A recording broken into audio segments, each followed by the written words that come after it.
Clara Whitmore pressed her 3 children against her chest in the frozen wagon, watching ice crystals form on little Rosie's blue lips. The blizzard had swallowed the road an hour ago. Now it was swallowing them. "Mama," Eliza whispered through chattering teeth, "are we going to die?" Clara couldn't answer, because the truth was worse than any lie she could tell. Stay with me until the very end of this remarkable story of survival, love, and redemption. Subscribe to our channel and comment your city below so I can see how far this message of hope has traveled across the world. The slap echoed through the Lucky Strike saloon like a gunshot. Clara Whitmore didn't flinch. She'd learned years ago that flinching only made things worse. Instead, she kept her eyes fixed on the whiskey glass she was cleaning her cheek, burning where Victor Brennan's hand had connected. "Look at me when I'm talking to you," Brennan growled. She raised her eyes slowly.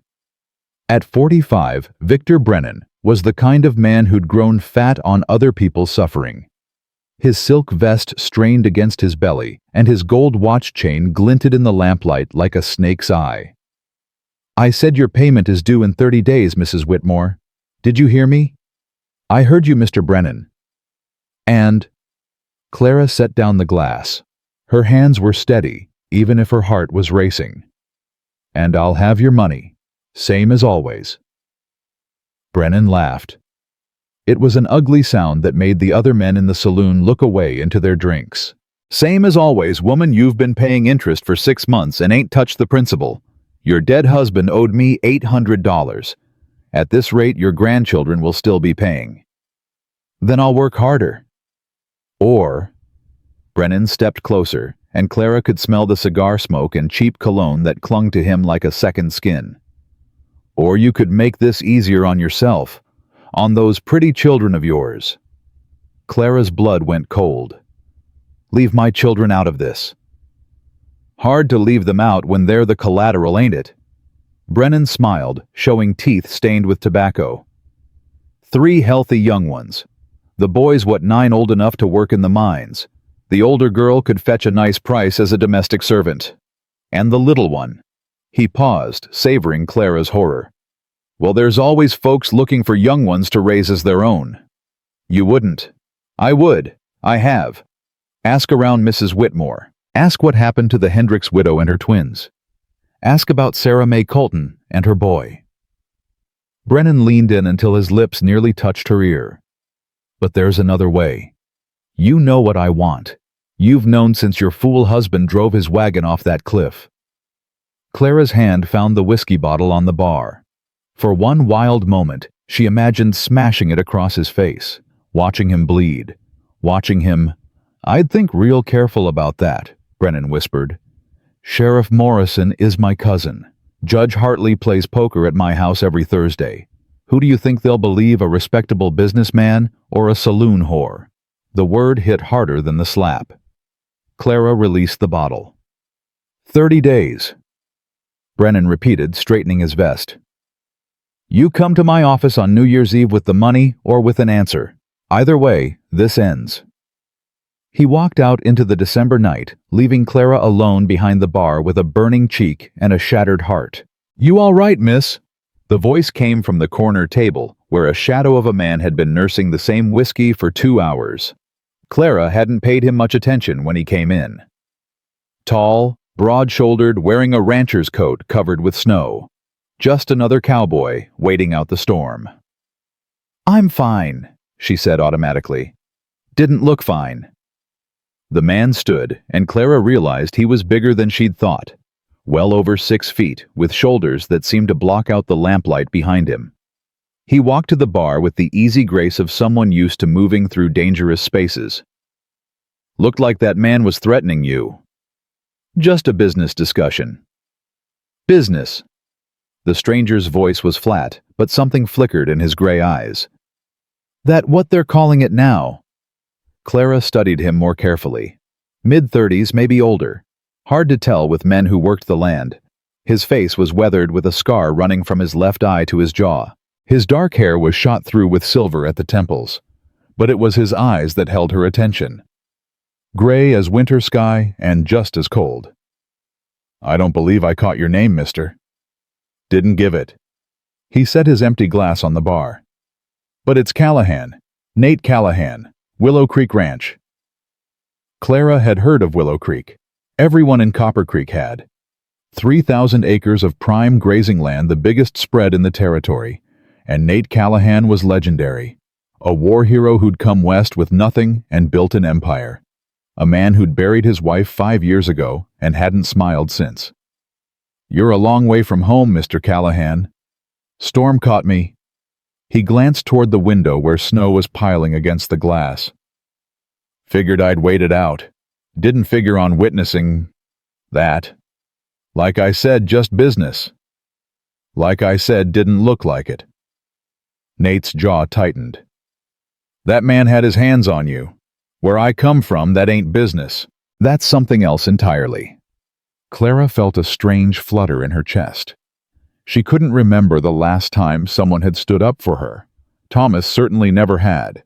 Even before the drinking started, he'd been the kind of man who let the world walk over him, and her. Mr. Callahan, I appreciate your concern, but I can handle Victor Brennan. Can you? The question hung in the air between them. Clara wanted to say yes, wanted to believe it, but the truth was a stone in her stomach. I have to, she finally said. I have 3 children depending on me. Something shifted in Nate's expression. A crack in the ice quickly sealed. Children. 12, 9, and 5.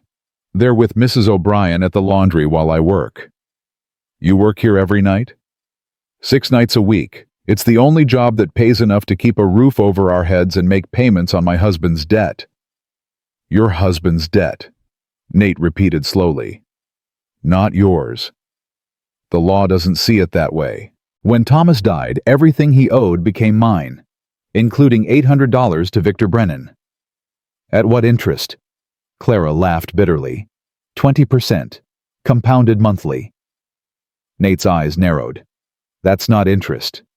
That's robbery. It's legal robbery, Mr. Callahan. Every document signed, every number calculated. Brennan's got lawyers in Helena who make sure of that. And if you can't pay... Clara turned away, pretending to organize the bottles behind the bar. Then he takes my children. Places them in situations that serve his interests. Sells them, you mean? The words were quiet, but they cut like a knife. Clara's hands stilled on the bottles. In Montana territory, children of indebted parents can be placed in work arrangements to satisfy debts. It's called indenture. She faced him again, and this time she didn't hide the desperation in her eyes. My 12-year-old could be sent to work as a domestic servant until she's 18. My 9-year-old could be put in the copper mines. And my 5-year-old... Her voice broke. That ain't gonna happen. Clara stared at him. Excuse me? Nate Callahan reached into his coat and pulled out a leather wallet. From it, he extracted a stack of bills that made Clara's eyes widen. How much does the snake say you owe? Mr. Callahan, I can't. How much? 800, plus interest. Probably close to 1,000 now. Nate counted out bills and laid them on the bar. $1,000 in neat stacks. More money than Clara had ever seen in one place. That should cover it. Tell Brennan you found an investor. Clara's hands were shaking. Why? You don't know me. You don't know my children. Why would you? Because I know men like Brennan. Nate's voice hardened. I know what they do to people who can't fight back. I spent 4 years fighting a war against that kind of evil, and I'll be damned if I watch it happen in my own territory. This isn't a gift I can accept. Then don't accept it. Nate pushed the money toward her. Call it a loan. Pay me back when you can, however you can. No interest, no conditions, no... He paused, and for the first time something like discomfort crossed his face. No expectations. Clara looked at the money, then at the man who offered it. In her experience, men didn't give something for nothing. Thomas had taught her that. Brennan had reinforced it. Every man she'd ever known had wanted something from her, and they'd all found ways to take it. But Nate Callahan's eyes held no hunger, no calculation. Just a cold, hard certainty that reminded her of the mountains she could see from her window on clear days. "Why?" she asked again, needing to understand. Nate was quiet for a long moment. When he spoke, his voice was rough. "I had a wife once, Elizabeth. She was a teacher, believed in helping people and making things right. She died 5 years ago, and I've spent every day since then forgetting how to be the man she loved." He picked up his hat from the bar. "She would have helped you without question, would have taken you and your children home, and fed you, and kept you safe. And she would have been ashamed of me if I walked out of here and let Brennan destroy your family." Clara felt tears prickling at her eyes. "Your wife sounds like a wonderful woman." "She was." Nate settled his hat on his head. "Storm's not letting up. You got a way home." "The wagon. It's out back." "In this weather?" "With children." "I've done it before." Nate looked at her with something that might have been exasperation. "Mrs. Whitmore, there's 3 feet of snow coming down out there and more on the way. Road to town will be impassable within the hour. Then I'll wait it out here." "With your children at the laundry?" Clara's heart seized. She'd been so focused on Brennan, on the money, on survival, that she'd pushed aside the growing storm. But now she heard the wind howling outside, felt the cold seeping through the walls. "I have to get to them." "Then let me help." Nate moved toward the door. "My horse knows these mountains better than any road. We'll get your children and find shelter." "Mr. Callahan." "Ma'am." He turned back, and in the lamplight, his scar stood out like a river of old pain. "I watched my wife die because I couldn't get her help in time. The doctor was 3 hours away, and the storm wouldn't let up, and I held her hand while she bled out on our kitchen floor." His voice cracked almost imperceptibly. "I ain't watching another woman lose what she loves because of bad weather and worse luck. Now are you coming or not?" Clara grabbed her coat. The storm had turned Copper Creek into a frozen nightmare. Wind-driven snow obscured everything past arm's length. Clara's thin coat was soaked through within minutes, and the cold bit into her bones like a living thing. Nate's horse, a massive gray stallion, pushed through drifts that reached its chest. Clara clung to Nate's back, trying not to think about how warm he was compared to the ice surrounding them. "How much further?" she shouted over the wind. 2 blocks. Hold on." They found Mrs. O'Brien's laundry shuttered against the storm smoke, struggling from the chimney. Nate pounded on the door until the Irish widow opened it, her face white with worry. "Clara." "Thank the Lord. I was about to send Patrick out looking for you." "Where are the children?" "Inside by the fire. Come in, both of you." The warmth of the laundry hit Clara like a physical force. She stumbled through the door and fell to her knees beside the pallet where her 3 children huddled together. "Mama!"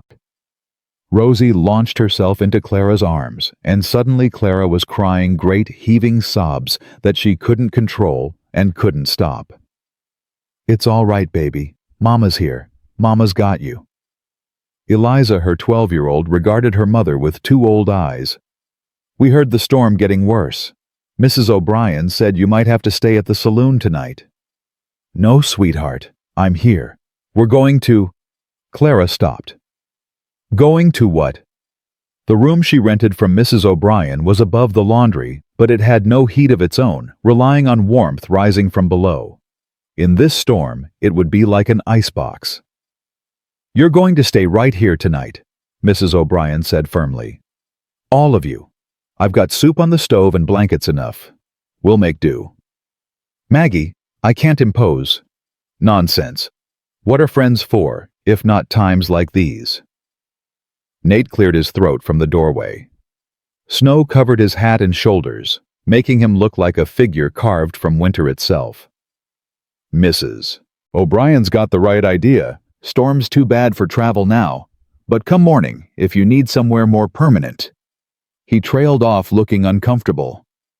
Clara realized with a start that he was trying to offer her something more than money, something he didn't know how to put into words. Mr. Callahan has been very kind, Clara told Mrs. O'Brien. He helped me with a problem tonight. The Irish woman's sharp eyes moved from Clara to Nate and back again. Whatever she saw made her nod slowly. Has he now? Well, Mr. Callahan, you're welcome to shelter here as well. Can't have you riding back to Willow Creek in this. I'll be fine, ma'am. But I'll be back in the morning to check on Mrs. Whitmore and her family. In this storm, I've ridden through worse. Nate touched the brim of his hat to Clara. Ma'am, I meant what I said about the money. No conditions, no expectations. It's yours. He was gone before Clara could respond, disappearing into the white fury of the storm like a ghost. Well, Mrs. O'Brien said after a moment. That's the most I've heard Nate Callahan say in 5 years. What exactly did you do to him? Clara sank down beside her children, pulling them close.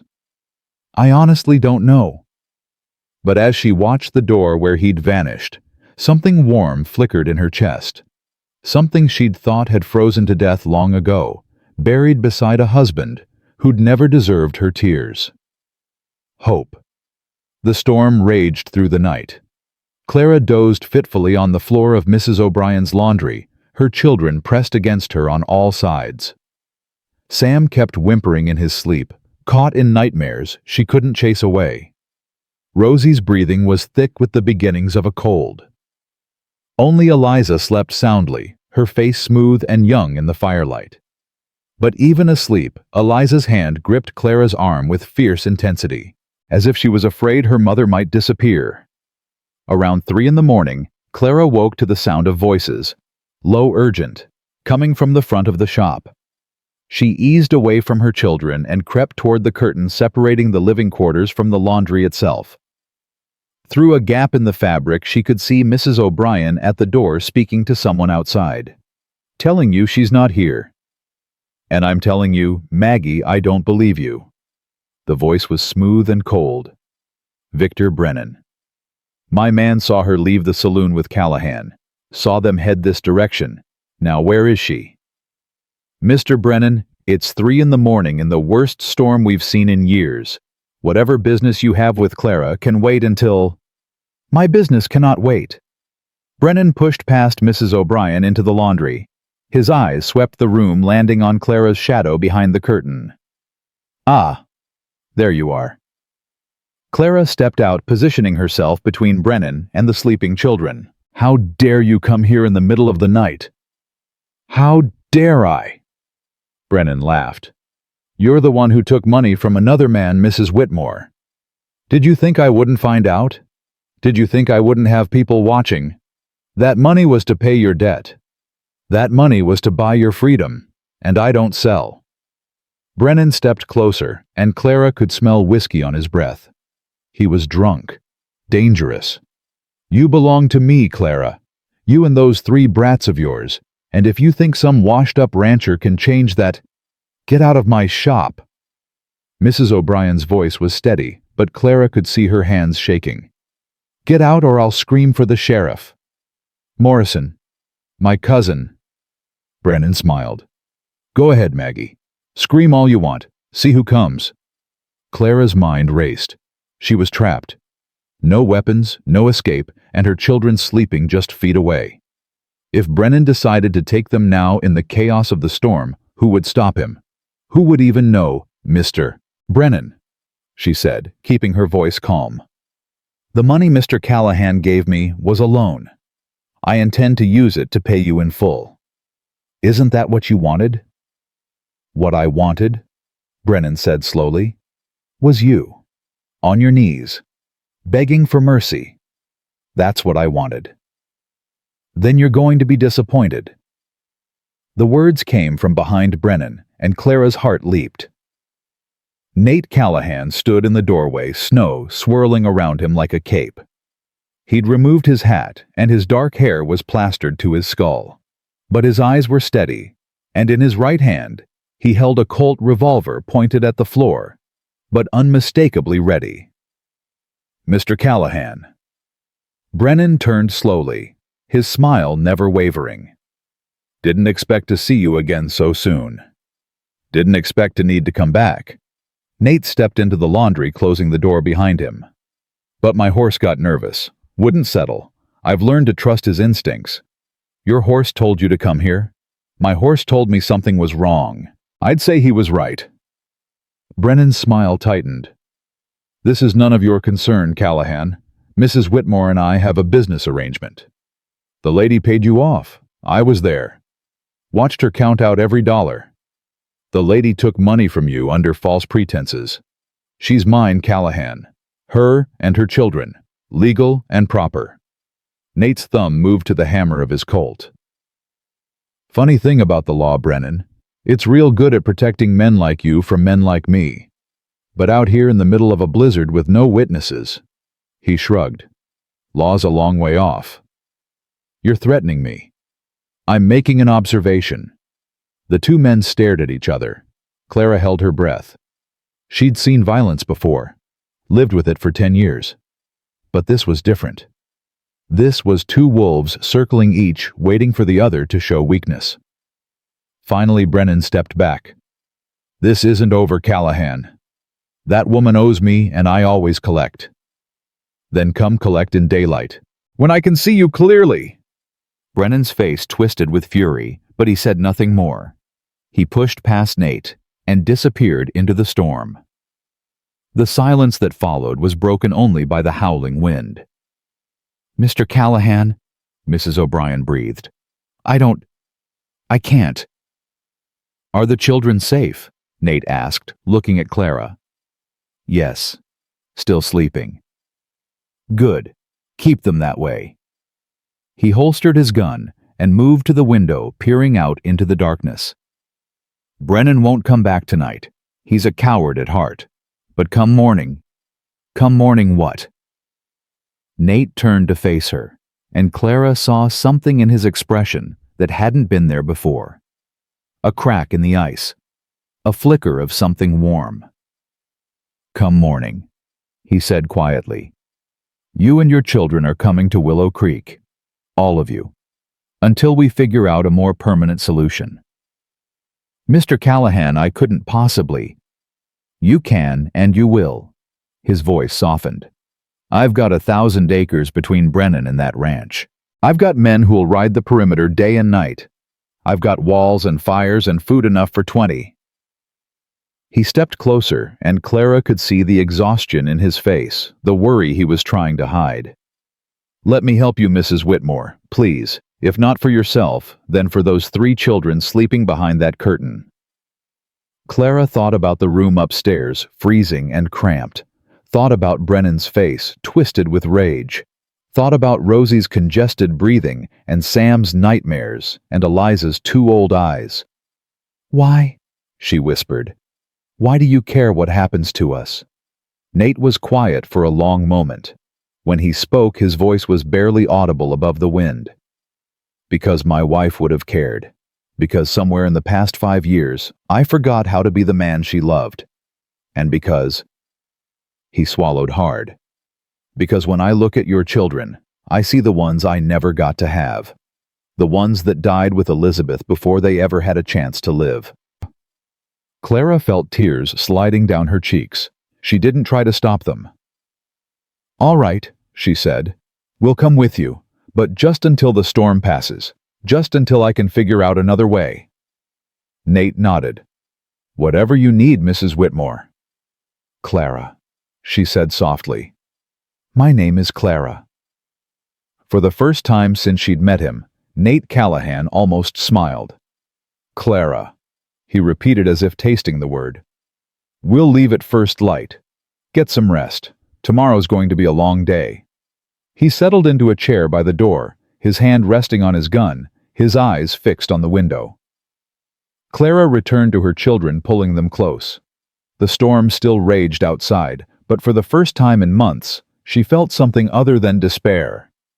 She didn't know what tomorrow would bring. Didn't know if Nate Callahan's protection would be enough to stop Victor Brennan. Didn't know if she could trust another man after everything Thomas had put her through. But as she watched Nate keeping watch in the firelight, she knew one thing for certain. She wasn't alone anymore. and that after 3 years of fighting alone was everything. The first light of dawn came gray and reluctant through the frost-covered windows. Clara hadn't slept. She'd spent the remaining hours of the night watching her children breathe, memorizing the way Rosie's curls fell across her cheek, the way Sam's hand twitched in his sleep, the way Eliza frowned even in her dreams. Nate hadn't moved from his chair by the door. Clara wondered if he'd slept at all, or if he'd spent the night the same way she had, watching and waiting for danger that might never come. "Storm's breaking," he said without turning around. "We should move while we can." Clara eased away from her children and stood, her body aching from the hard floor. "How far is Willow Creek?" 15 miles in good weather, today with the snow." He finally looked at her, and Clara saw the exhaustion carved into his face. 3 hours, maybe 4, depends on how deep the drifts are. The children can't ride 15 miles in this cold. "I've got a wagon outside. Brought it from the livery this morning while you were sleeping." He paused. "Mrs. O'Brien helped me load blankets and supplies. Said you'd need them." Clara looked toward the front of the shop, where Maggie O'Brien was already stirring a pot on the stove, her movements quiet but purposeful. "Maggie, you didn't have to—" "Hush now." The Irish woman didn't turn around.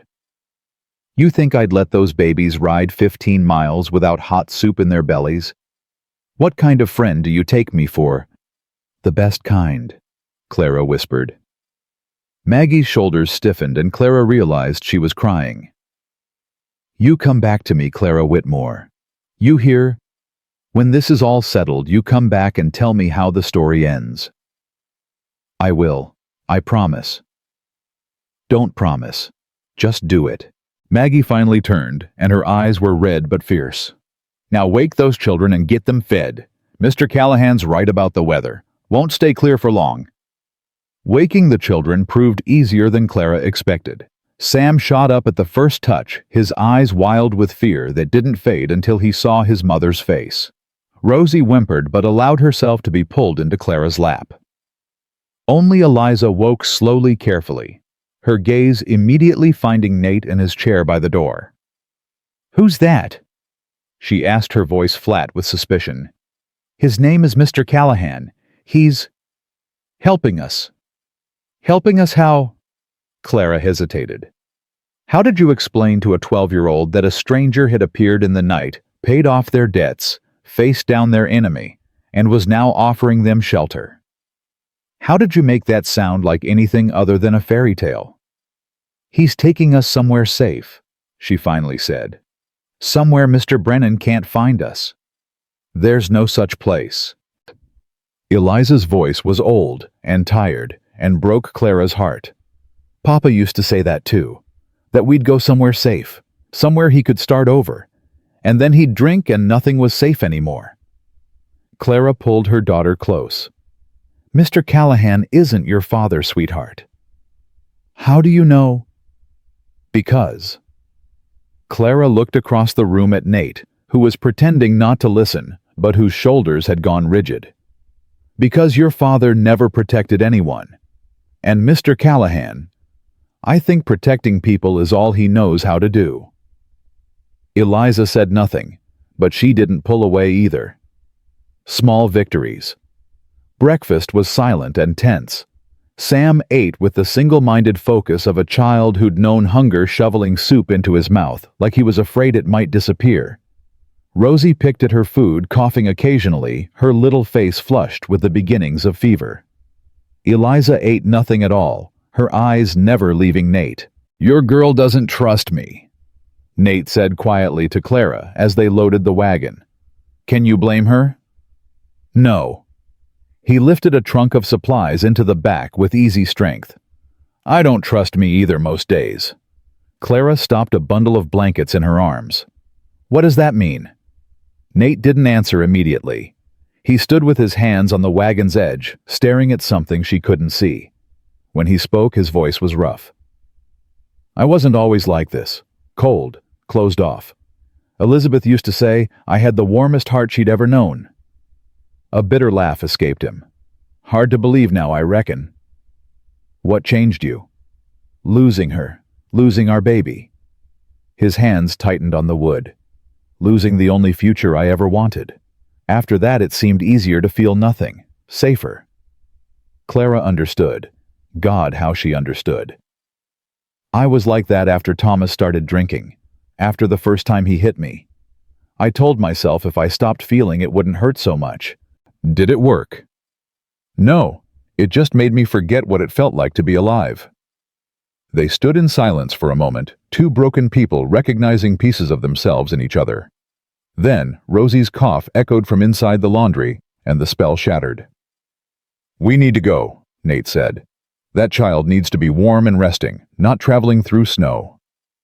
The journey to Willow Creek was every bit as difficult as Nate had warned. The wagon lurched and groaned through drifts that sometimes reached the horses' chests. Twice they had to stop and dig out. Once a wheel caught on something buried beneath the snow, and Clara's heart stopped until Nate worked it free. She sat in the back of the wagon with her children wrapped in every blanket Maggie O'Brien had given them.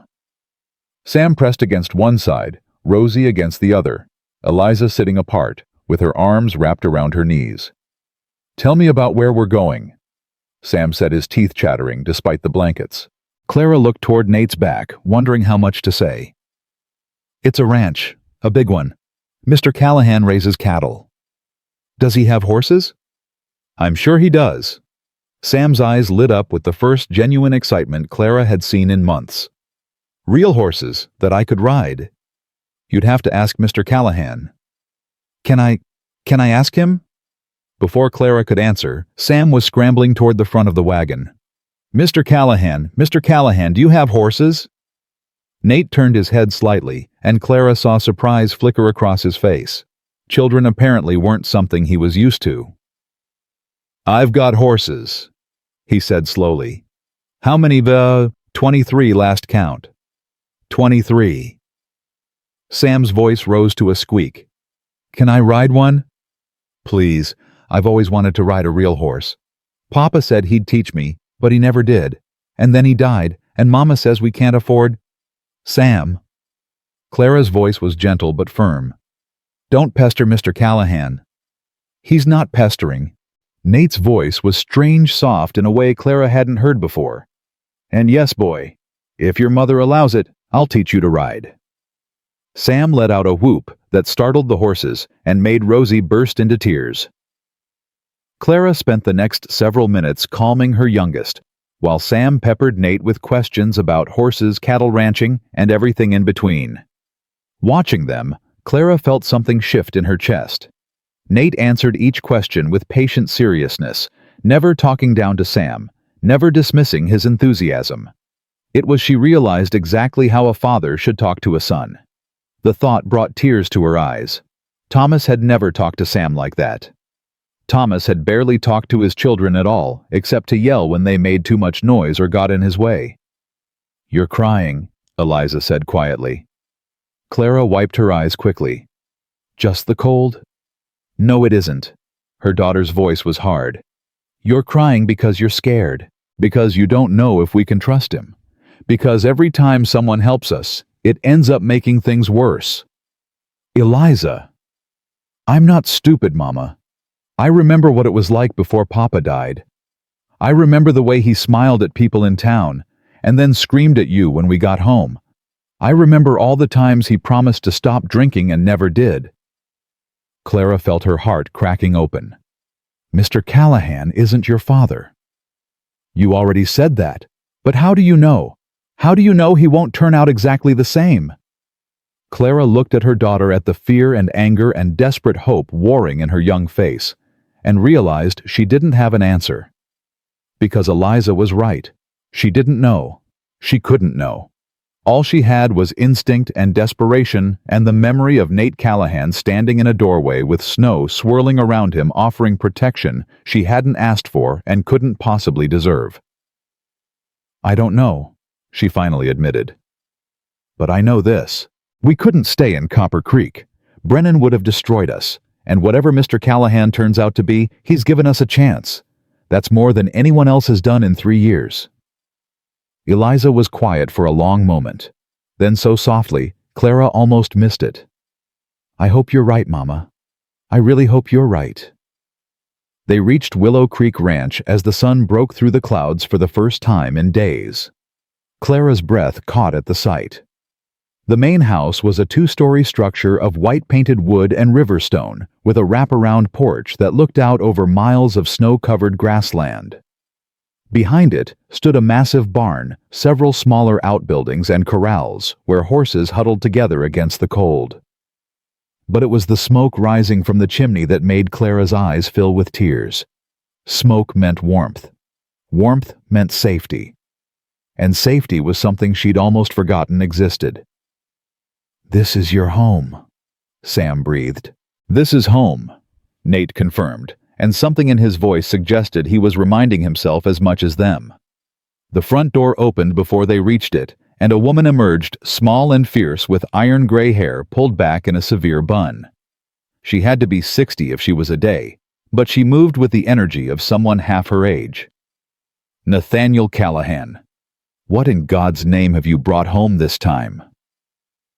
"Mrs. Garrett." Nate jumped down from the wagon and helped Clara descend. "This is Clara Whitmore and her children. They'll be staying with us for a while." Mrs. Garrett's eyes swept over Clara with the kind of assessment that missed nothing. The worn coat, the thin dress beneath. The three children huddled in the wagon, one of them coughing. "That little one's sick," she said flatly. "I know. She needs to be in bed with hot soup and a mustard plaster." Mrs. Garrett was already moving toward the wagon. "Come on then, little miss. Let's get you inside where it's warm." Rosie shrank back, but Mrs. Garrett's weathered face softened. "None of that now. I've got 5 grandchildren of my own, and I've never eaten a single one. Come to Agnes, sweetheart. Let me help." Something in the old woman's voice must have reached Rosie because she allowed herself to be gathered up and carried toward the house. Clara moved to follow, but Nate's hand on her arm stopped her. "Let Mrs. Garrett handle it. She's raised more children than either of us could count." "But Rosie doesn't know her. She'll be scared." "She'll be warm and cared for. That's what matters right now." He released her arm, and Clara felt the absence of his touch more than she should have. "Your other 2 need settling as well. Sam's about to vibrate out of his skin, and your daughter looks ready to bolt." He was right. Sam was practically bouncing as he stared at the horses in the distant corral, while Eliza stood rigid beside the wagon, her eyes darting from building to building like she was mapping escape routes. "Eliza," Clara called softly, "come inside. I want to see the barn. Later. Right now. Let her look." Nate's voice was calm. "Jacob." A young man emerged from the barn, tall and lean with an easy smile.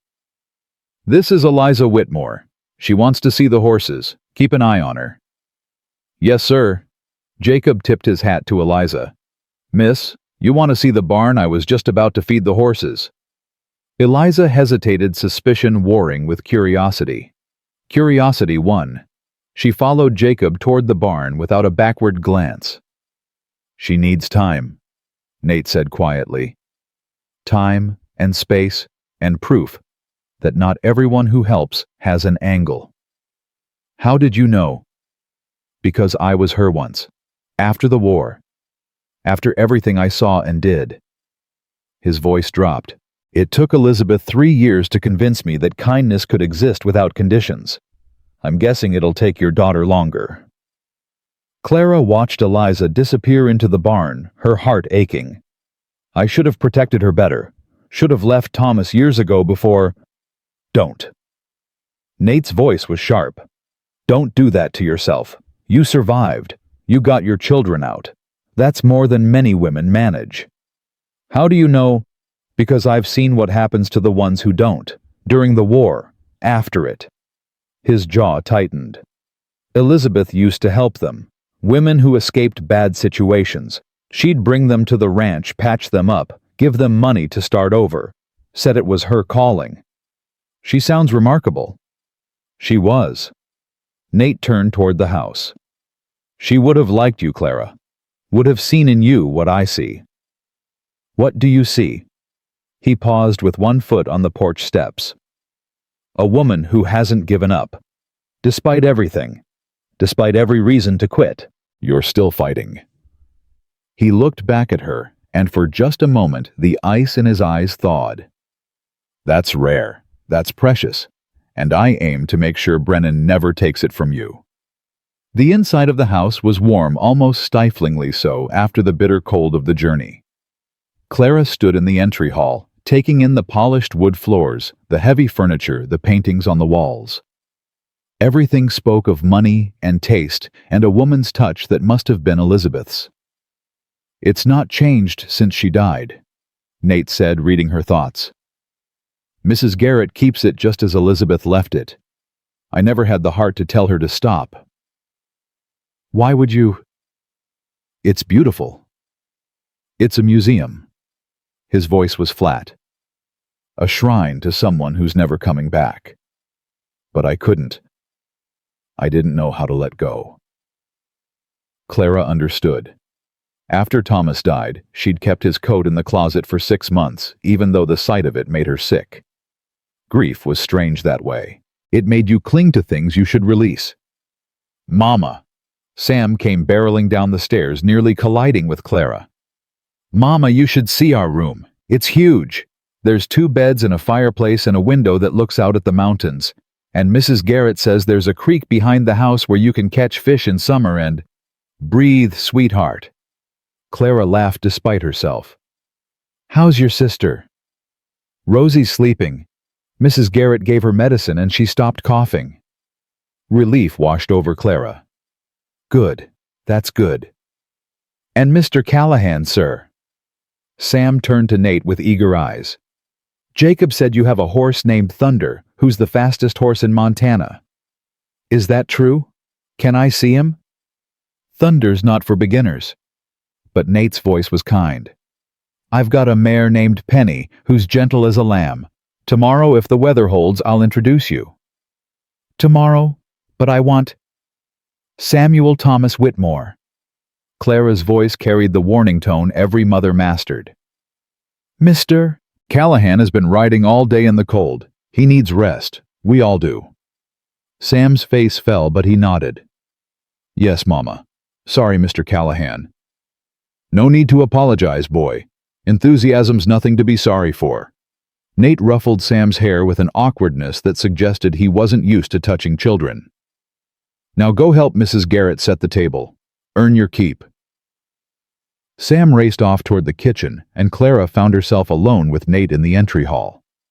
The silence stretched between them, filled with things neither knew how to say. I should check on Rosie. Clara finally managed. Of course. Your room's at the top of the stairs, second door on the left, across from the children's room. Separate rooms. Mrs. Garrett's idea. Said children need space to be children and mothers need space to breathe. His mouth twitched. She's got opinions about most things. She seems formidable. She is. But she's also the kindest woman I've ever known, aside from Elizabeth. She'll take good care of your children. Clara moved toward the stairs, then stopped. Nate? He looked up, surprised perhaps by her use of his first name. Thank you for everything. I don't know how I'll ever... Don't. His voice was gruff. Don't thank me. Don't try to repay me. Just let me help. That's all I ask. Why is it so important to you? He was quiet for a long moment. When he spoke, his voice was barely audible. Because Elizabeth asked me to. Before she died. She held my hand and made me promise that I'd keep helping people. Keep fighting for the ones who couldn't fight for themselves. And I broke that promise, Clara. For 5 years I hid on this ranch and pretended the world didn't exist. His eyes met hers, and she saw the pain there, raw and real. You and your children. You're my chance to keep the promise I should have kept all along. My chance to be the man Elizabeth believed I could be.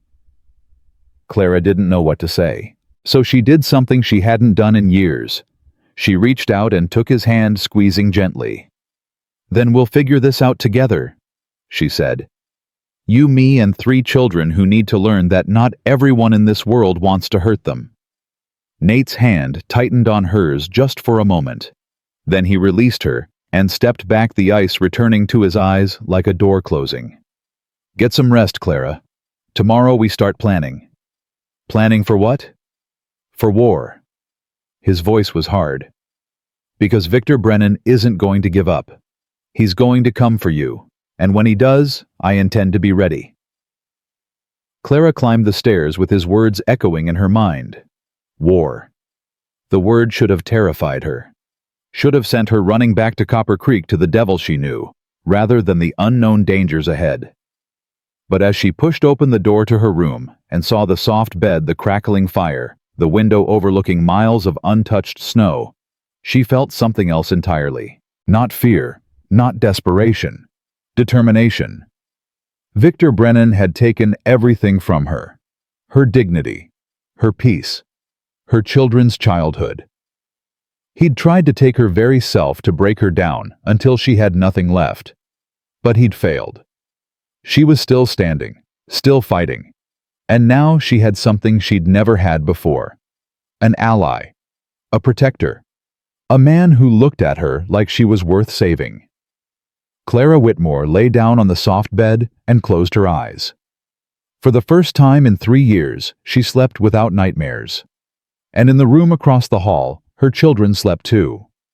Rosie's breathing was easier, the medicine working its magic.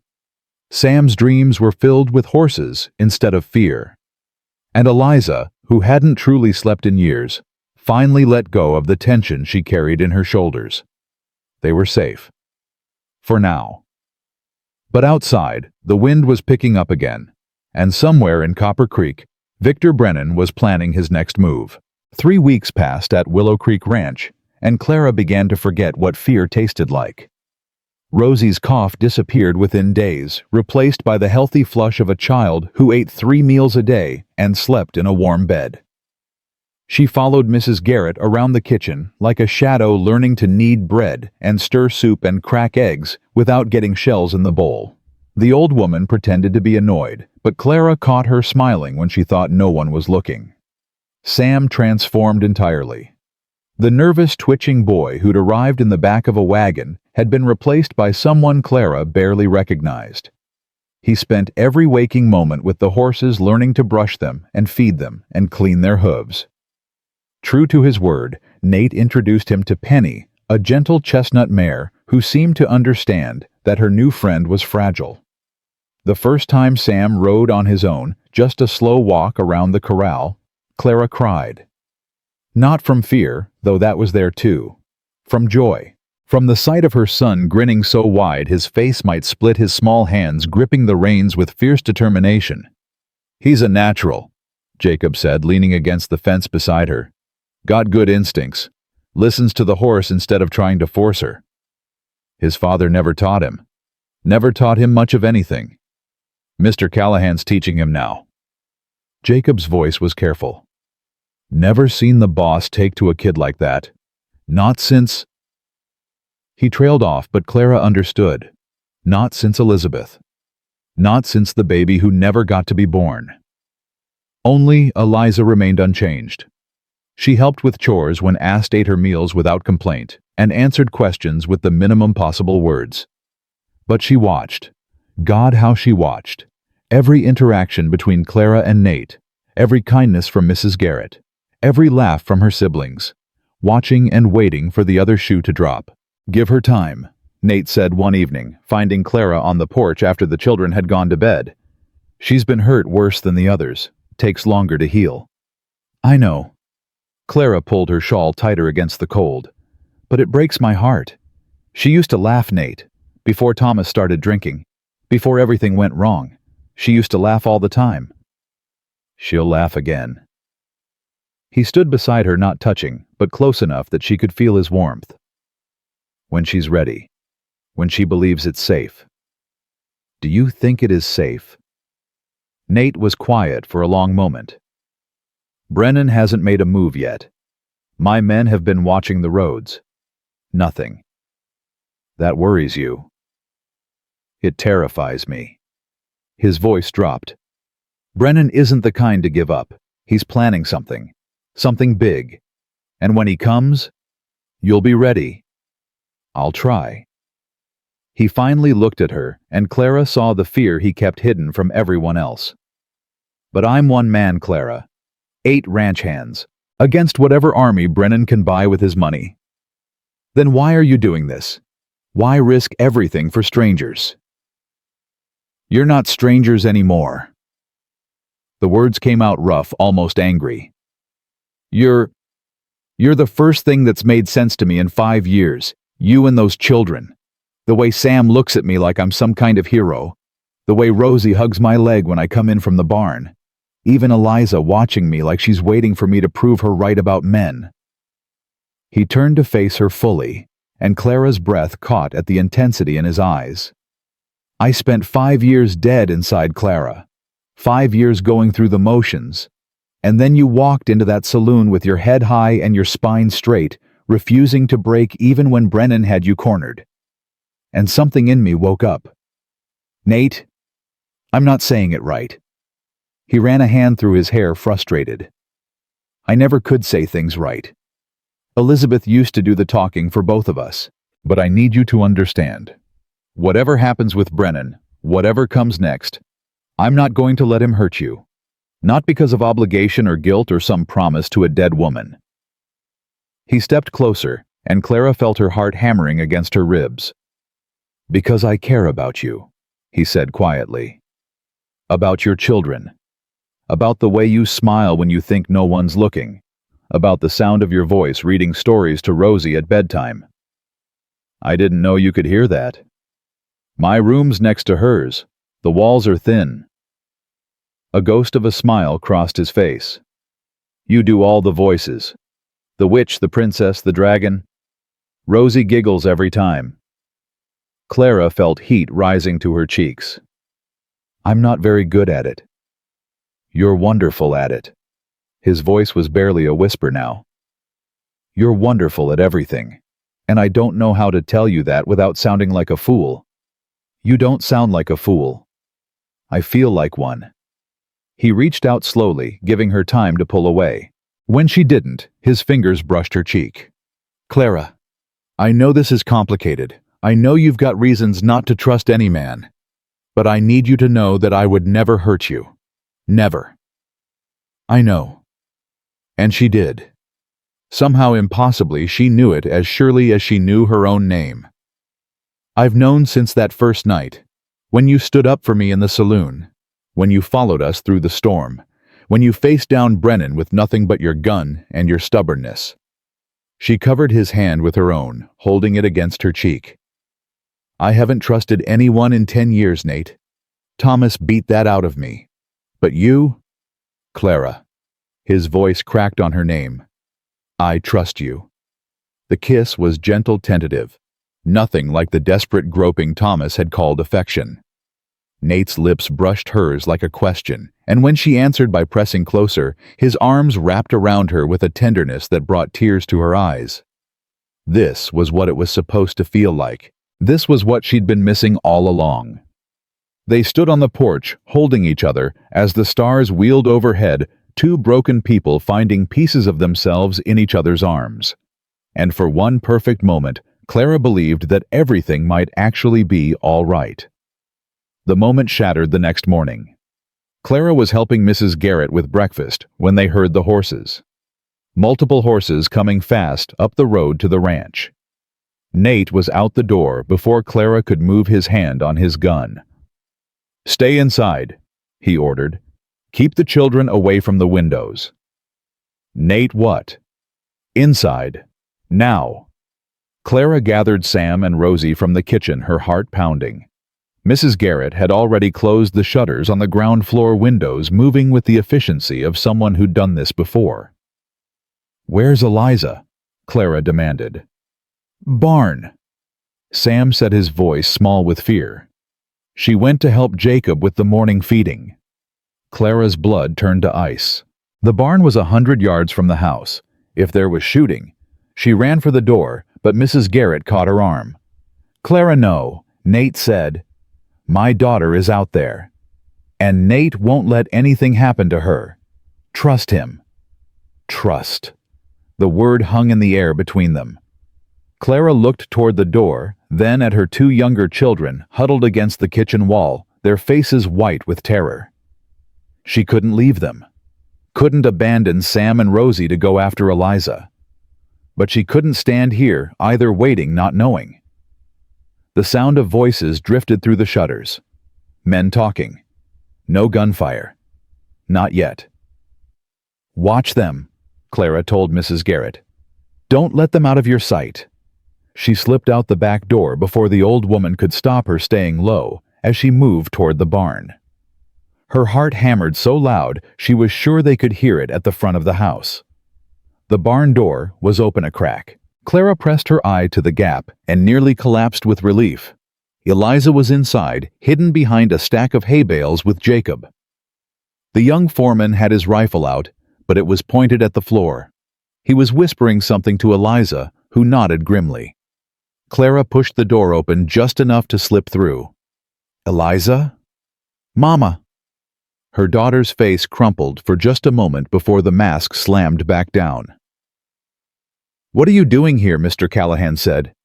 "I know what he said, but I had to find you." Jacob moved to the barn's front window, peering through a crack in the boards. 8 riders. Can't see who's leading them." "It's Brennan," Clara said with cold certainty. "He's come for us." "He can try." Jacob's voice was steady. "Mr. Callahan's got all 8 hands out there, armed and ready. 8 against 8. 9 counting the boss, and we've got the high ground." Jacob glanced back at her. "Ma'am, you should get back to the house." "I'm not leaving Eliza." "Then stay down, both of you, and if shooting starts—" He didn't finish the sentence. He didn't need to. Through the crack in the window, Clara watched the confrontation unfold. Nate stood in front of the house, feet planted wide, hand resting on his gun. His ranch hands flanked him in a loose semicircle, all armed, all steady. The riders had stopped about 50 yards out. At their head sat Victor Brennan, wrapped in a fur coat that probably cost more than Clara earned in a year. Beside him rode a man she didn't recognize, wearing a sheriff's badge. "Callahan," Brennan called out. "I'm here on legal business." "Then you should have brought a lawyer instead of guns." "The guns are for protection. This is dangerous territory." Brennan smiled, and Clara felt sick. "I've come for what's mine. Clara Whitmore and her children. She owes me money, Callahan. Debts that are legally binding." "The debts were paid. I was there. Paid with stolen money." Brennan pulled a document from his coat. "I have here a sworn statement that the funds you provided were taken from your accounts without proper authorization. In effect, Mrs. Whitmore received stolen goods. The debt remains." "That's a lie." "Is it Sheriff Morrison here has a warrant for Mrs. Whitmore's arrest? Theft, fraud, and conspiracy to evade legal debts. If you don't hand her over, you'll be charged as an accessory." Clara's hands were shaking. She'd known Brennan wouldn't give up, but this was beyond anything she'd imagined. Fabricated charges, a corrupt sheriff, the full weight of the law twisted against her. Nate didn't move. "Let me see that warrant." Brennan nodded to the sheriff, who rode forward and handed the document to Nate. Clara watched his face as he read it, watched the fury building behind his eyes. "This is garbage," he said flatly. "Every word of it." "That's for a court to decide." Brennan's smile widened. "Now are you going to hand her over, or do we have a problem?" "We have a problem." "I was hoping you'd say that." Brennan raised his hand, and the riders spread out, rifles appearing in their hands. "Last chance, Callahan. Hand over the woman and the children, or this gets ugly." "I've seen ugly, Brennan. I've lived ugly. 4 years of war and 5 years of hell. You want to know what I learned?" Nate's voice dropped to something cold and deadly. "I learned that men like you are only brave when you've got the numbers. Strip away the money, the connections, the bought badges, and you're just another coward hiding behind better men." Brennan's face reddened. You're making a mistake. No, you made the mistake. Coming here. Threatening people under my protection. Nate's hand moved to his gun. Now here's what's going to happen. You're going to turn around and ride back to Copper Creek. You're going to forget Clara Whitmore exists. And if I ever see your face on my land again, I'll put a bullet between your eyes and let the coyotes have what's left. The silence stretched like a wire about to snap. Then from behind Brennan, a voice called out, "Boss, we got movement in the barn." Clara's heart stopped. Brennan's head swiveled toward the barn, toward the crack in the window where Jacob was watching. His smile turned predatory. Well, is that where you're hiding them, Callahan, in the barn like animals?" "Stay back," Nate warned. But Brennan was already spurring his horse forward, 2 of his men following. "Sheriff, arrest anyone who interferes with the execution of your warrant." Everything happened at once. Jacob burst from the barn, rifle raised. "Get back, all of you!" Brennan's men fired. Jacob spun and went down, clutching his shoulder. Clara screamed. Eliza grabbed her arm and pulled her toward the back of the barn. "Mama, we have to run!"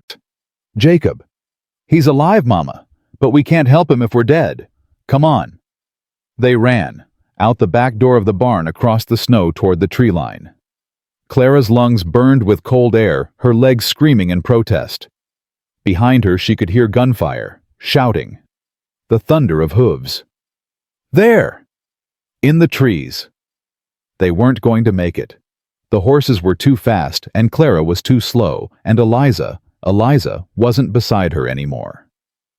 Clara spun hard in her throat and saw her daughter standing in the snow, facing the oncoming riders. "Eliza, no. Keep running, Mama." Her daughter's voice was steel. "Get to the trees, I'll hold them off." "I'm not leaving you. You have to. Sam and Rosie need you." Eliza's face was wet with tears, but her eyes were fierce. "I'm not going to let him take our family again. Not like Papa did. Not ever again." The lead rider was almost on them. Clara made a choice that shattered her heart. She ran. She ran for the trees, sobbing, unable to look back, unable to bear the sound of her daughter's voice, screaming defiance at men who wanted to destroy them all. She was almost to the trees when she heard it. A single gunshot. Then silence. Clara fell to her knees in the snow, unable to go further, unable to breathe. Her daughter. Her brave, angry, broken daughter. "Mama." The voice was small, confused, coming from the trees ahead. Clara looked up and saw Sam and Rosie huddled behind a pine tree, their faces white with terror. Mrs. Garrett crouched beside them, a rifle in her hands. "The old escape route," Mrs. Garrett said grimly. "Elizabeth insisted we build it. Tunnel from the root cellar to the tree line. She always said we might need it someday." "Eliza," Clara gasped. "She's still back there. She stopped to let me escape. I heard a gunshot. I know." Mrs. Garrett's face was ashen. "I know, child. But we have to keep moving. If Brennan's men find us here..." "I can't leave her. You can and you will." The old woman's voice cracked like a whip. "You have 2 other children who need you alive. Whatever's happened to Eliza, you can't help her if you're dead or captured." Clara looked at Sam and Rosie, at their terrified faces, at the trust in their eyes, trust that she would keep them safe, that she would make everything all right. She gathered them in her arms and let Mrs. Garrett lead them deeper into the forest. But with every step, she felt a piece of her soul staying behind. In the snow. In the silence after the gunshot. With her daughter. They walked for what felt like hours. Mrs. Garrett led them through the forest with the confidence of long familiarity, avoiding clearings, sticking to dense cover. The sounds of gunfire had faded behind them, replaced by an awful, echoing silence. Finally, they reached a small cabin tucked into a ravine. Mrs. Garrett produced a key from around her neck and unlocked the door. "Elizabeth's refuge," she said quietly. She built it for women escaping bad situations, stocked it with supplies, told only me where it was. Inside was simple but serviceable. 2 beds, a fireplace, shelves stocked with canned food and blankets.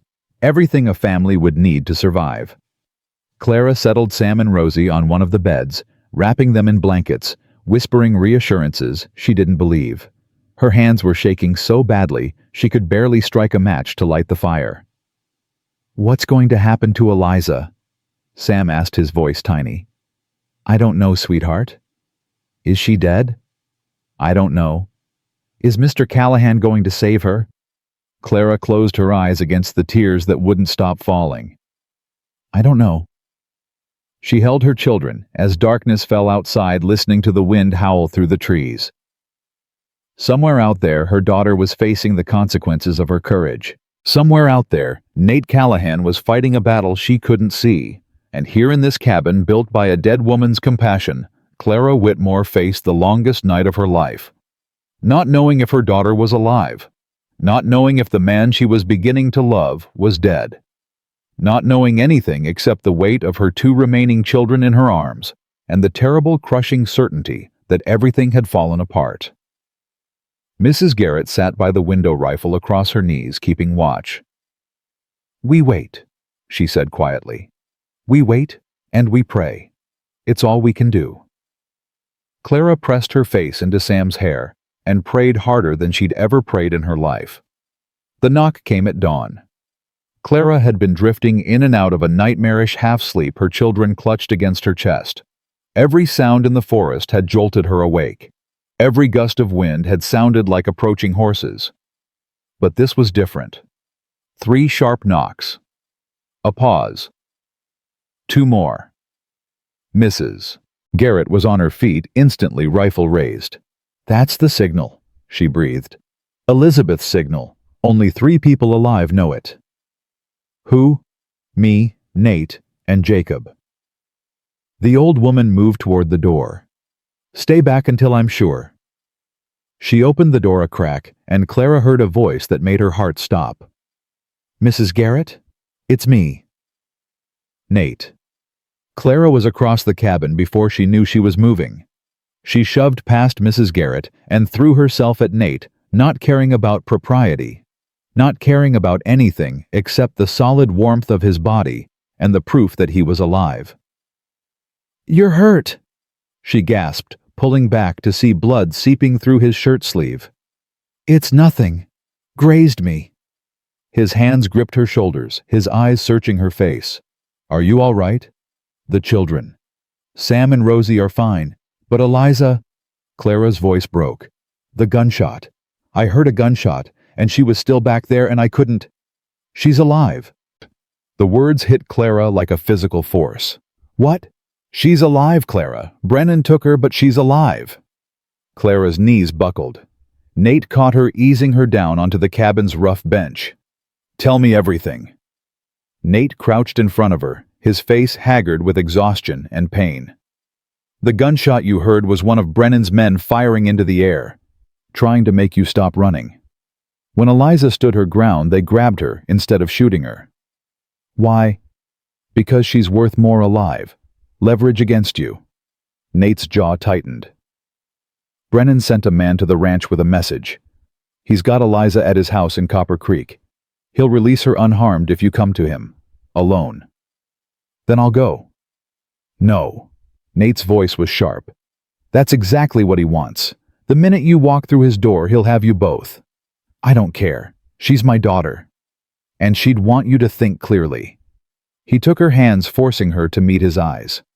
"Clara, listen to me. Brennan isn't going to honor any deal he makes. He'll take you, take the younger children, and do whatever he wants with all of you, including Eliza. Then what do? Just leave her there. We get her back, but we do it smart." Nate stood wincing as the movement pulled at his wound. "Brennan's expecting you to come crawling. He's expecting desperation, not strategy. We use that against him." Mrs. Garrett had been listening from the doorway. "What are you planning, Nathaniel? Something Elizabeth would have done." His voice softened on his wife's name. "Something that fights dirty because dirty is the only way to win against men like Brennan." "What about Jacob?" Clara asked. I saw him go down.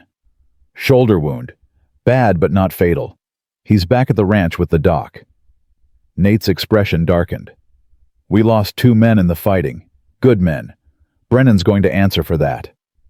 Sam appeared in the bedroom doorway, Rosie's hand clutched in his. Mr. Callahan, is Eliza really alive? She's alive, son. Are you going to save her? Nate looked at the boy's face at the desperate hope shining through the fear, and something in his expression shifted, hardened, resolved. I'm going to save her, he said, and then I'm going to make sure Victor Brennan never threatens your family again. How? Nate's smile was cold and sharp. By showing him what happens when you hurt the people I love. The ride back to civilization took most of the day. Nate had brought a wagon hidden in a ravine half a mile from the cabin. Clara sat in the back with Sam and Rosie, while Mrs. Garrett rode up front with Nate discussing plans in low voices Clara couldn't quite hear. She didn't care about plans, didn't care about strategy. All she could think about was Eliza, her daughter's fierce face as she'd stood in the snow, her voice screaming for Clara to keep running. Her daughter had saved them, had sacrificed herself so Clara and the younger children could escape. 12 years old and already braver than most grown men Clara had known. They didn't go to Willow Creek. Instead, Nate drove to a farmhouse several miles outside Copper Creek, where a woman Clara didn't recognize opened the door and ushered them inside without questions. This is Martha, Nate said quietly. Martha Brennan. Clara stared. Brennan's wife. Soon to be his widow if everything goes according to plan. Martha's voice was bitter and hard. I've been waiting 20 years for someone to stop that man. When Mr. Callahan contacted me yesterday, I thought I was dreaming. You're helping us. I'm helping myself. Martha's eyes were haunted. Do you know how many women Victor has destroyed, Mrs. Whitmore? How many families he's broken? I've watched it happen for 2 decades, and I've done nothing because I was afraid. She straightened her shoulders, and Clara saw the ghost of strength beneath the fear. I'm done being afraid. Victor has your daughter at the house. 2 guards outside, 2 inside. He's expecting you to come alone and desperate. Instead, you're going to come with evidence. Evidence. Martha reached into her dress and pulled out a leather-bound book. Victor's personal ledger. Every illegal transaction, every bribe, every woman he's coerced, every child he's sold into indenture. Her hands shook as she held it out. I've been keeping it for years. Waiting for the right moment. Waiting for someone brave enough to use it. Clara took the book, feeling the weight of it in her hands. This could destroy him. It will destroy him, if you get it to the right people. Martha looked at Nate. There's a federal marshal in Helena, Thomas Garrett. He's been trying to build a case against Victor for years, but he's never had enough proof. This is enough. Then we send it to Helena. Already done. Nate's voice was grim. I sent a rider last night, but the marshal won't get here for at least 3 days. We need to keep Eliza safe until then. 3 days. Clara's heart clenched. Anything could happen in 3 days. Which is why we're not going to wait. Nate turned to Martha. The guards. Are they loyal to Brennan or to his money? His money. Most of them are hired guns from out of territory. They don't care about Victor. They care about getting paid. Then we offer them something better. Nate looked at Clara. I need you to trust me. What I'm about to propose is dangerous, and it might not work, but it's the best chance we have. Tell me. We're going to walk into Brennan's house. Together. You, me, and Martha. We're going to offer his guards double whatever he's paying them to walk away. And then we're going to take Eliza back. That's insane. Probably. A ghost of a smile crossed his face. But insane is all I've got left. Clara looked at him, at the exhaustion and determination warring in his face, at the blood still seeping through his makeshift bandage, at the man who had risked everything for her and her children. All right, she said. Let's be insane together. They approached Brennan's house at sunset. It was the biggest house in Copper Creek, a monument to greed built on the suffering of others. Clara had walked past it 100 times during her months working at the saloon, always looking away, always pretending it didn't exist. Now she walked straight toward it, Nate on one side and Martha on the other. The guard saw them coming. 2 men on the porch, rifles at the ready. "That's far enough," one called out. "Mrs. Whitmore, the boss has been expecting you." "I'm sure he has." Clara's voice didn't shake. She was surprised by that. "I've come for my daughter." "And you brought friends." The guard's eyes moved to Nate, recognition flickering. "Callahan, you've got a lot of nerve showing your face here." "I've got a lot of things. Nerve is just one of them." Nate's hand rested on his gun. "Here's the situation, boys. Your boss has made some powerful enemies. Federal marshal's on his way from Helena right now with enough evidence to put Brennan in prison for the rest of his natural life." "Bullshit. Ask his wife." Nate nodded toward Martha. "She's the one who provided the evidence." The guards looked at Martha, uncertainty replacing confidence. "Mrs. Brennan, everything he said is true." Martha's voice was steady. "My husband is finished. The only question is whether you want to go down with him." "What's the alternative?"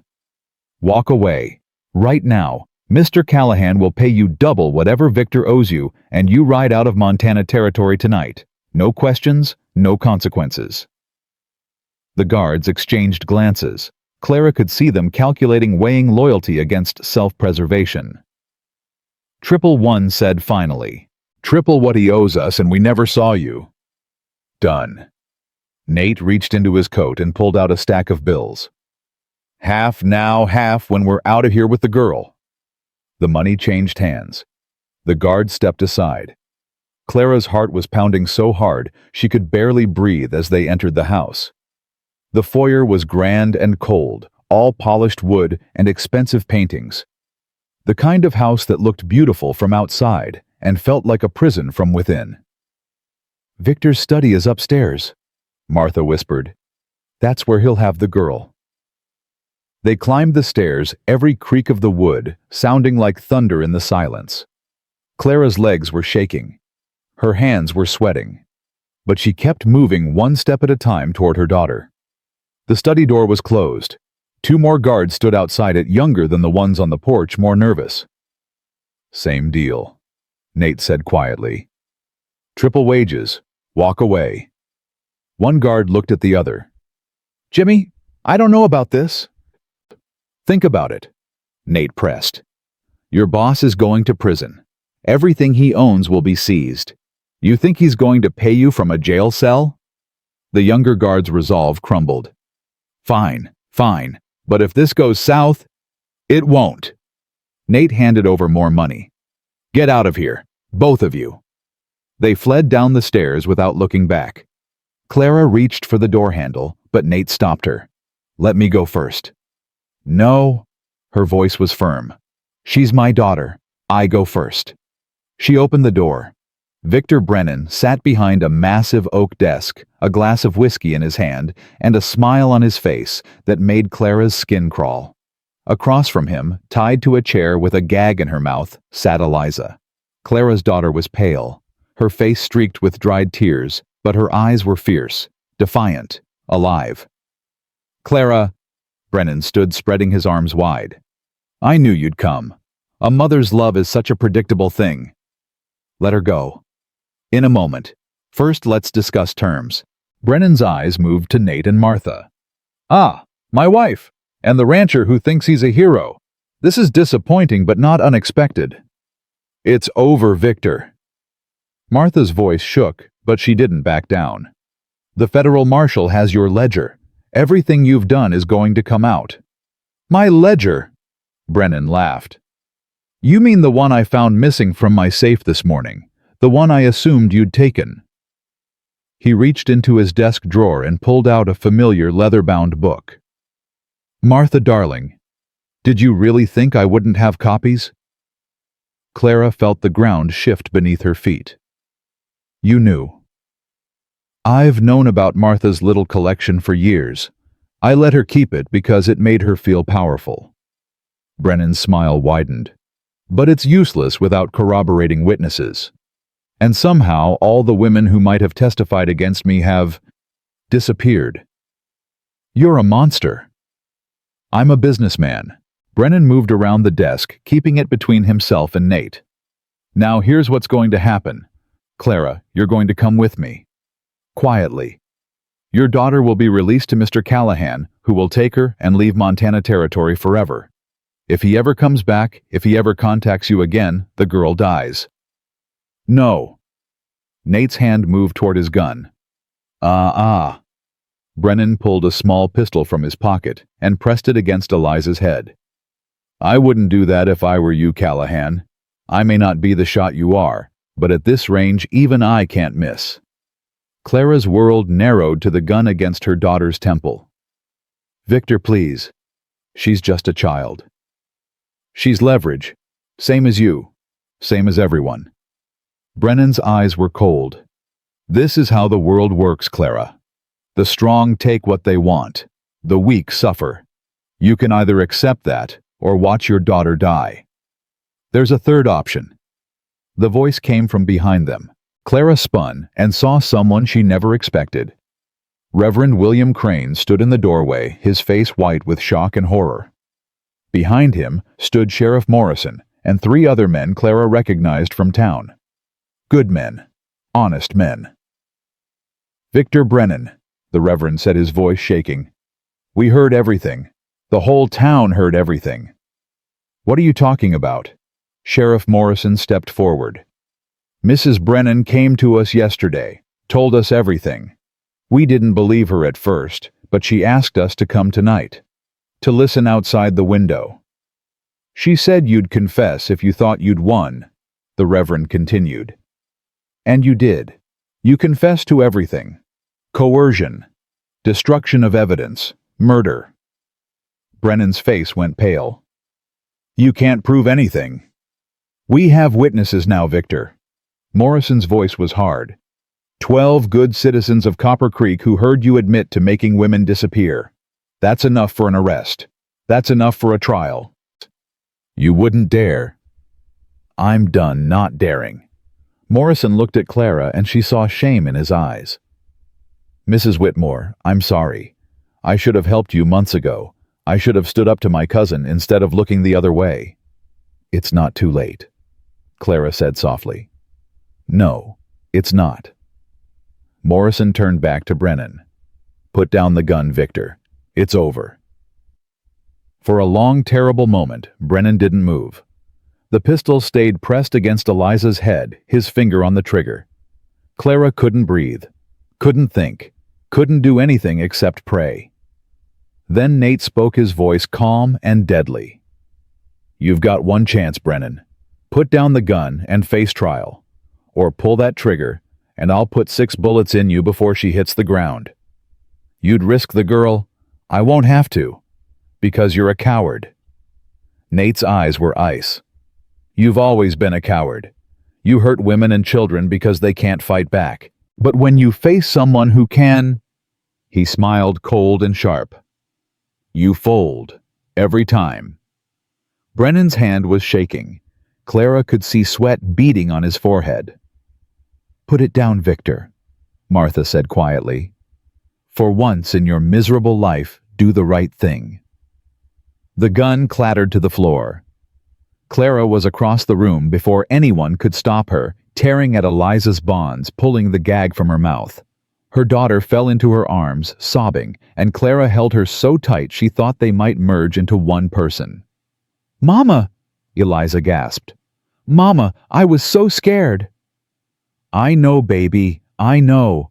But it's over now. It's over. Behind them, Sheriff Morrison was putting handcuffs on Victor Brennan. The man who had terrorized Copper Creek for 20 years was being led away like a common criminal. Martha Brennan watched her husband go with an expression Clara couldn't read. Relief, grief. Both. Thank you, Clara said to her. You risked everything. I should have done it years ago. Martha's voice was hollow. All those women, All those children. I could have stopped it, but I was too afraid. You stopped it now. That's what matters. Nate appeared beside Clara, his hand resting gently on her shoulder. We should get Eliza back to the ranch. She needs rest. You all do. Clara nodded, too exhausted for words. She kept one arm around Eliza as they walked out of the house that had haunted her nightmares, out into the cold night air that had never smelled so sweet. The Reverend stopped them at the door. Mrs. Whitmore, I owe you an apology too. I judged you for working at the saloon. Judged you for things I didn't understand. You weren't the only one, Reverend. No, but I should have been better. Should have seen what was happening instead of closing my eyes to it. He looked at Nate, then back at Clara. If there's ever anything I can do to help your family, please ask. It's the least I can offer. There is one thing, Clara said slowly. Name it. She looked at Nate, at the man who had saved her children and taught her to hope again. At the man she loved, though she'd never said the words aloud. When this is all settled, she said, I'd like you to perform a wedding. Nate's eyes widened. Clara, unless you've changed your mind about wanting a family. For a long moment, he didn't speak. Then his face transformed, the ice melting away, to reveal something warm and bright and achingly hopeful. Ma'am, he said softly, I haven't changed my mind about anything, except maybe one thing. What's that? I thought I'd never feel alive again.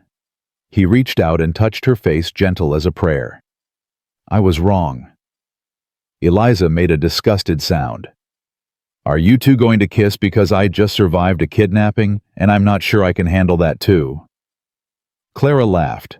Actually laughed, the sound bubbling up from somewhere deep inside her, a place she'd thought had died years ago. Let's get you home, she said to her daughter. All of us. Home.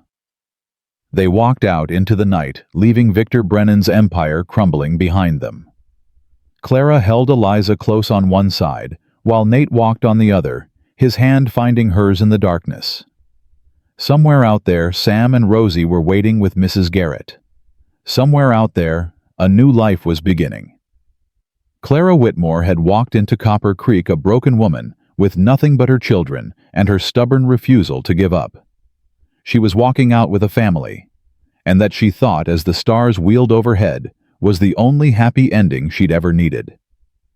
The trial of Victor Brennan lasted 3 days, and changed Montana territory forever.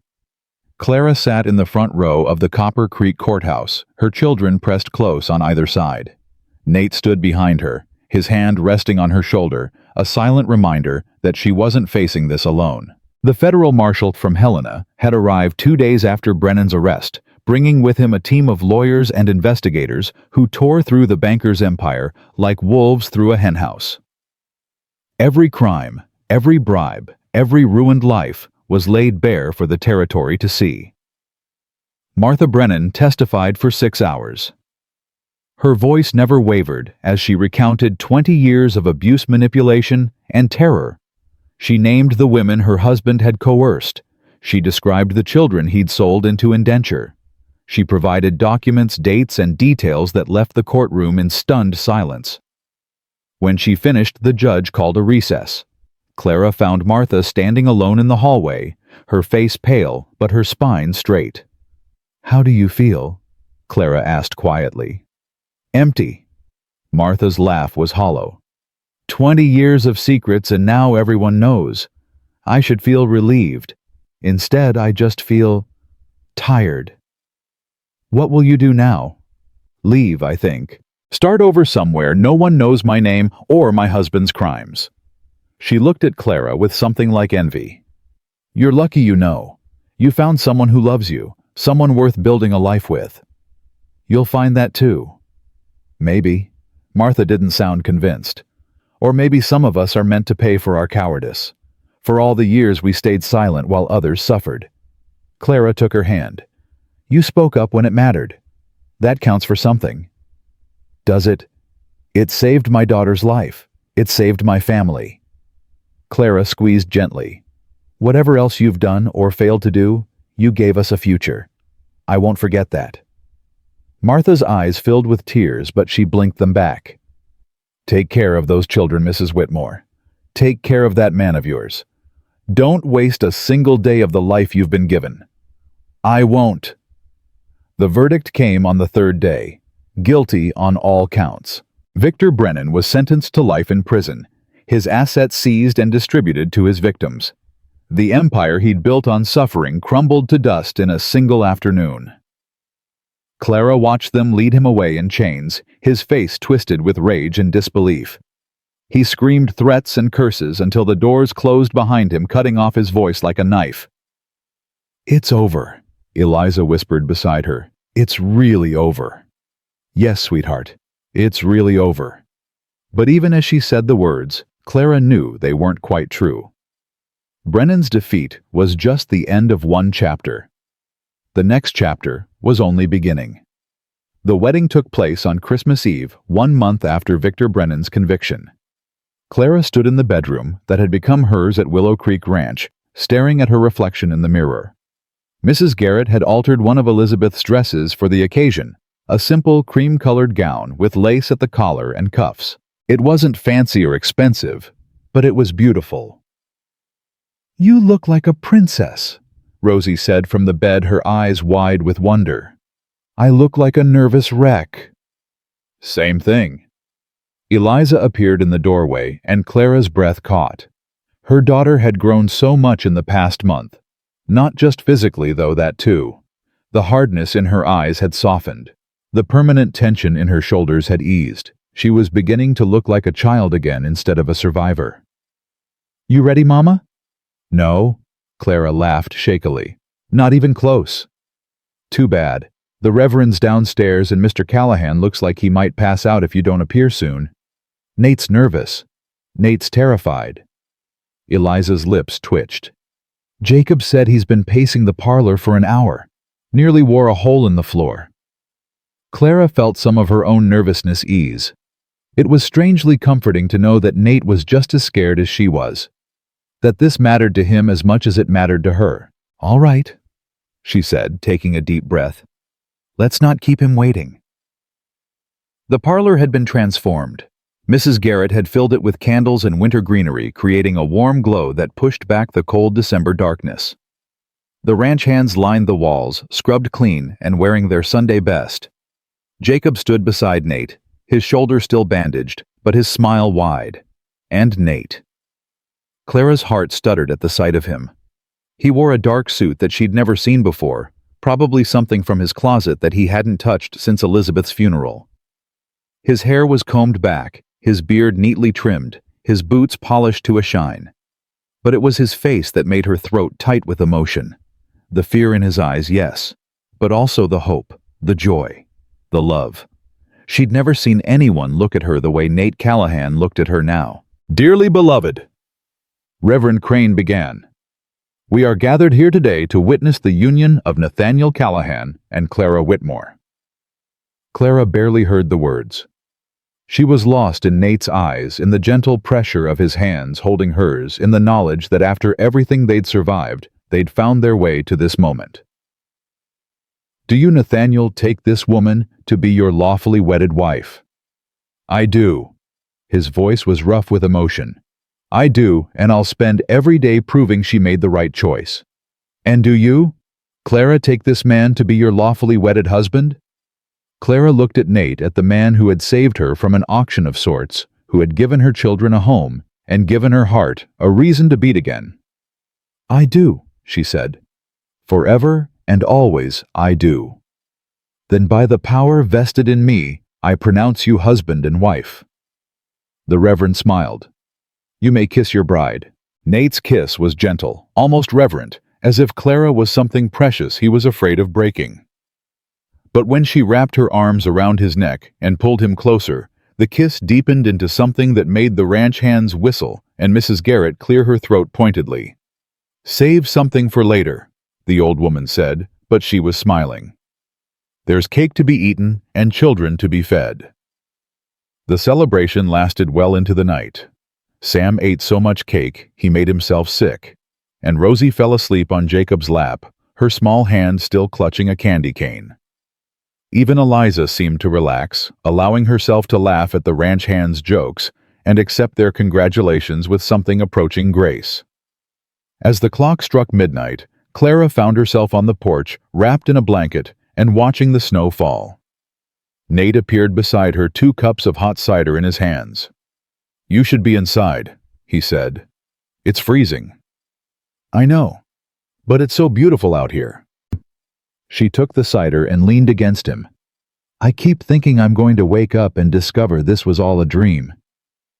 "If it's a dream, I don't want to wake up either." "Elizabeth would be happy, I think, that you found someone, that you're not alone anymore." Nate was quiet for a long moment. "I used to talk to her, you know, after she died.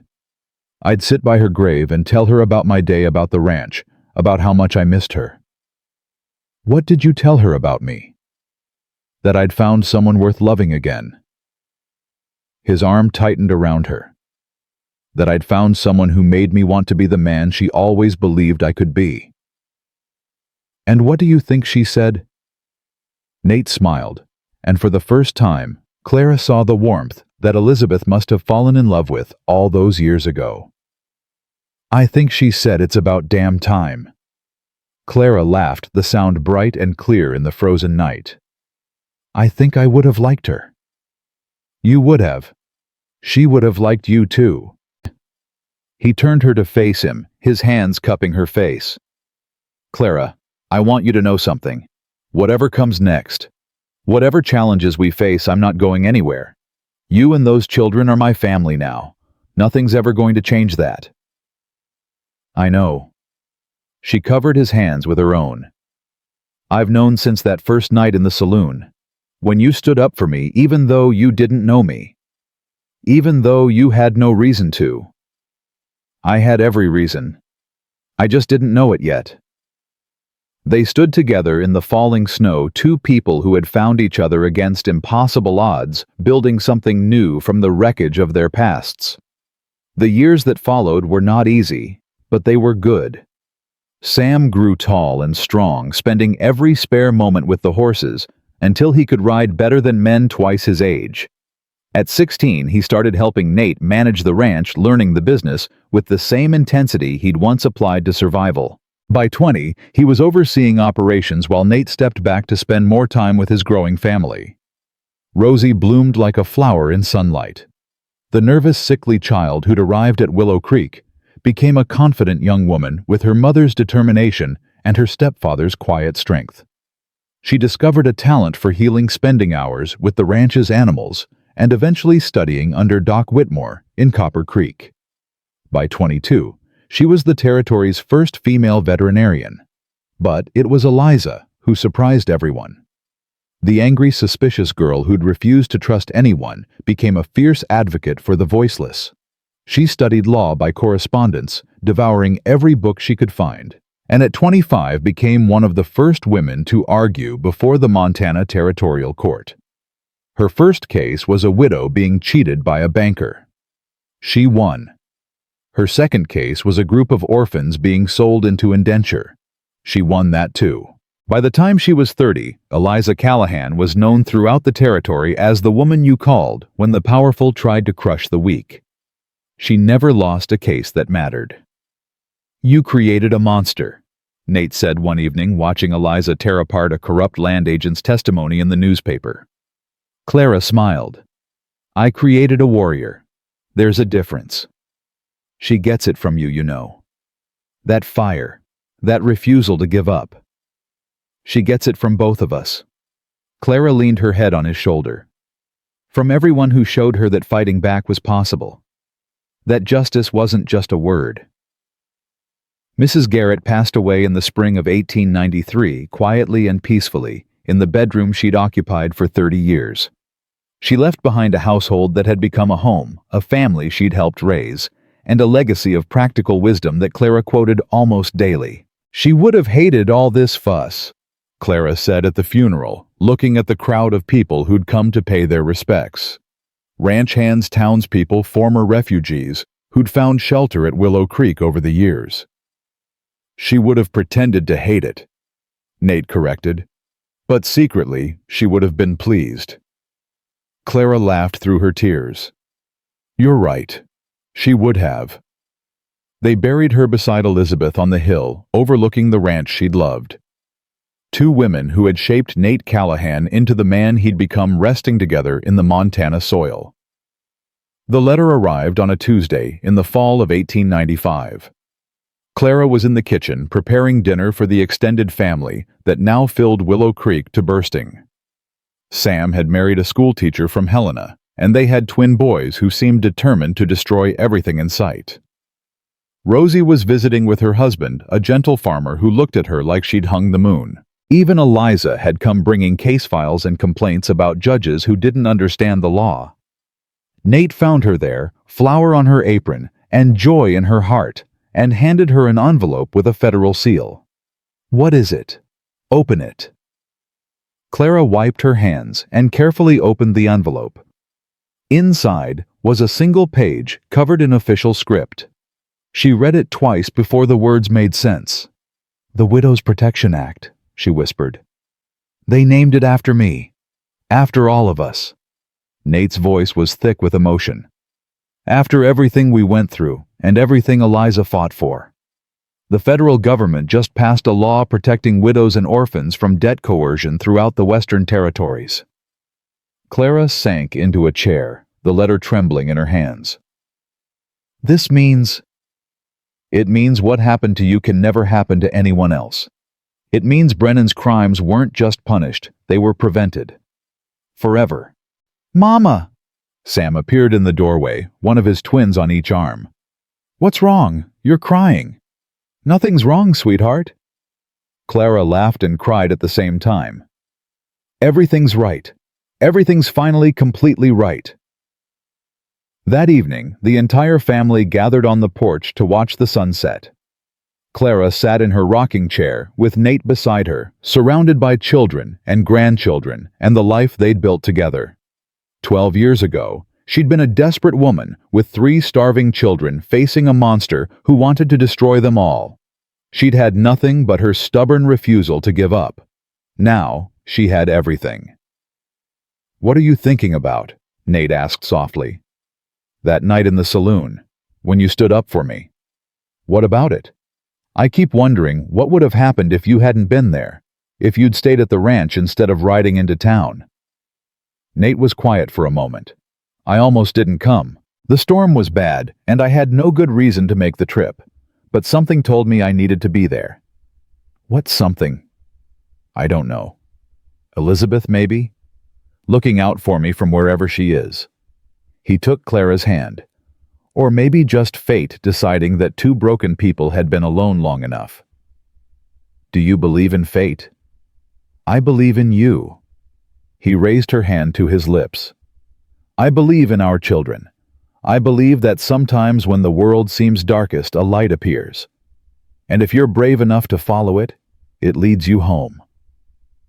Clara looked at her family, at the life she'd never dared to dream of, at the love she'd thought was forever beyond her reach. I followed a light once, she said softly. It was angry and wounded, and didn't know how to love anymore. But I followed it anyway. And where did it lead you? Clara smiled the same smile that had captured Nate's heart in a crowded saloon all those years ago. Home, she said. It led me home. The sun set over Willow Creek Ranch, painting the sky in shades of gold and amber. In the fading light, Clara Whitmore Callahan held her husband's hand and watched her grandchildren play in the yard. She thought about the journey that had brought her here. The abuse, the desperation, the blizzard that should have killed them, the stranger who'd saved them instead. She thought about Elizabeth, who'd made Nate promise to help those who couldn't help themselves. About Mrs. Garrett, who'd loved them all with fierce practicality. About Martha Brennan, who'd finally found the courage to speak truth to power. She thought about her children who'd grown from frightened survivors into strong, compassionate adults. About the legacy they were building, the lives they were changing, the world they were making better. And she thought about Nate, her partner, her protector, her home. 12 years ago, Clara Whitmore had collapsed in the snow, certain she was going to die. Instead, she'd found something worth living for. The darkness had been deep. The storm had been fierce. The enemy had been powerful, but love had been stronger. And in the end, that was the only truth that mattered. Clara leaned her head on Nate's shoulder and closed her eyes, listening to her grandchildren's laughter mixing with the evening wind. She was home. She was loved. She was free. And nothing, not time, nor distance, nor death itself, would ever take that away.